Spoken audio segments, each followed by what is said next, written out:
The city never sleeps. Not really. It pretends.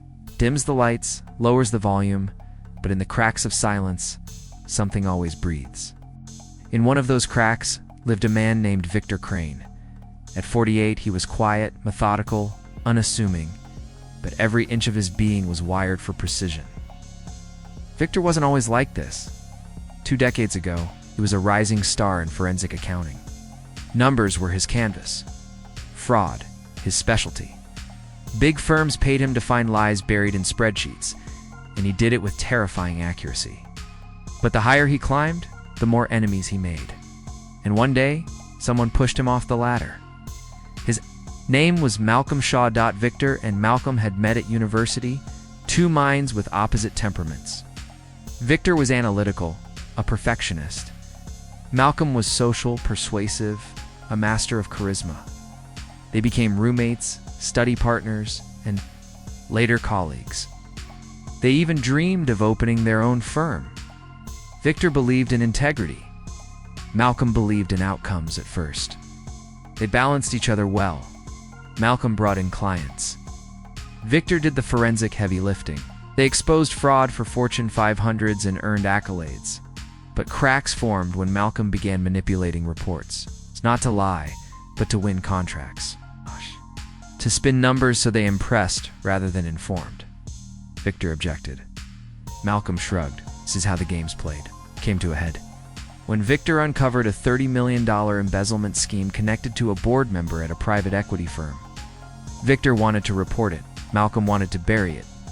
What Victor didn't know was that Malcolm had already taken a bribe to keep it quiet. Victor was a liability. So Malcolm erased him. He deleted files, replaced reports, redirected emails. Then, when an anonymous tip reached the media, Malcolm shifted blame. He told the firm's executives that Victor had gone rogue, forged data, and tried to blackmail the client. Victor was fired. The press eviscerated him. His license was revoked. His apartment was seized. His wife, unable to cope with the fallout, left him within a month. She took their daughter and moved states away. And Victor, he vanished. For the world, he became a cautionary tale, a brilliant analyst who fell from grace. But behind the silence, Victor was rebuilding. Not his career, not his reputation, his revenge. He spent 6 years working as a janitor at a law firm, cleaning the floors of the same type of offices that once hailed him as a prodigy. At night, he read, taught himself cybersecurity, data forensics, cryptography. He moved from job to job, a library clerk, mailroom sorter, a print shop assistant. He lived frugally, alone, quiet. And all the while, he watched Malcolm Shaw become a star. Shaw Strategies, Malcolm's boutique financial firm, exploded in popularity, became a talking head on TV. His name appeared in bestseller lists, podcasts, boardrooms. He rebranded himself as a clean capitalist. Victor collected everything: articles, tax records, court documents. He found connections between Malcolm and offshore shell companies in the Caymans. Pieced together timelines of sudden bank account openings, political donations, fake mergers. For 20 years, Victor studied his enemy, until finally, the ledger was complete. Now it was time to balance it. Victor took a job under a false identity. As a nighttime IT technician for Shaw Strategies, he worked unnoticed for months. While cleaning servers, he installed backdoors, he siphoned data, copied every email, spreadsheet, audio file. He compiled it all into a secure drive. But Victor wasn't interested in fame. He didn't want the world to know his name. He wanted Malcolm to feel the collapse, so he sent anonymous files to regulatory bodies, the IRS, SEC, and FINRA. Then came the media. He contacted a young investigative journalist with a reputation for integrity. He mailed a thick envelope, USB drive, timeline, and one sentence. This is not a story. This is a confession, just not mine. The article hit 2 weeks later. The House of Shaw, allegations of fraud, tax evasion, and insider trading rock elite firm. At first, Malcolm dismissed it. A smear campaign, declared on national television. But Victor had prepared more. Clients received warning letters with proof of mishandled funds, Shareholders received graphs showing hidden losses. Bank auditors found discrepancies. A whistleblower inside the firm, one Victor had anonymously supported for months, came forward. That same week, 3 senior executives resigned.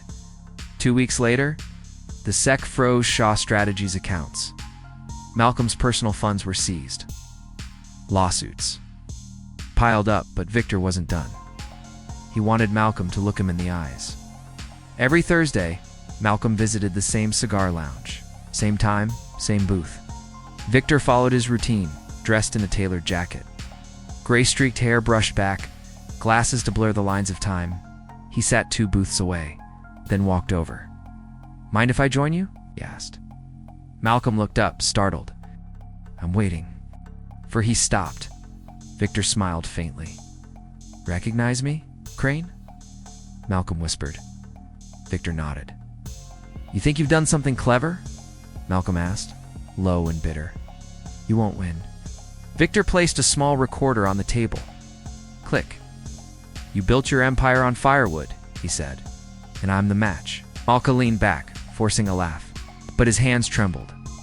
"This isn't revenge," Victor said. "This is balance. I'm not ruining your life. I'm letting gravity finish what you started." He stood, left the recorder, and walked out. That night, Malcolm's face appeared on every financial news network. Malcolm Shaw, under federal investigation for financial misconduct, money laundering, and securities fraud. His mansion was raided, his wife filed for divorce, his name became poison. The man once hailed as a genius was now a pariah. Victor never went public, he simply watched. One evening, he received a call from an unknown number. "I know it's you," the voice said. "You think this makes us even?" Victor didn't answer. "You destroyed me." "No," Victor replied. "You destroyed yourself. I just revealed the ledger." Click. He poured himself a glass of wine and stepped out onto the balcony of his modest 2-bedroom apartment. He didn't own luxury, didn't need it. What he had was peace. He'd spent 20 years in darkness, not for revenge, for justice. 3 years later, Victor founded a discreet consultancy that helped whistleblowers and victims of corporate exploitation. No social media, no fame, just results. He hired the assistant Malcolm once fired, helped the whistleblower build a case against another corrupt CEO, sponsored scholarships for underprivileged students studying finance ethics. He never once spoke Malcolm's name again.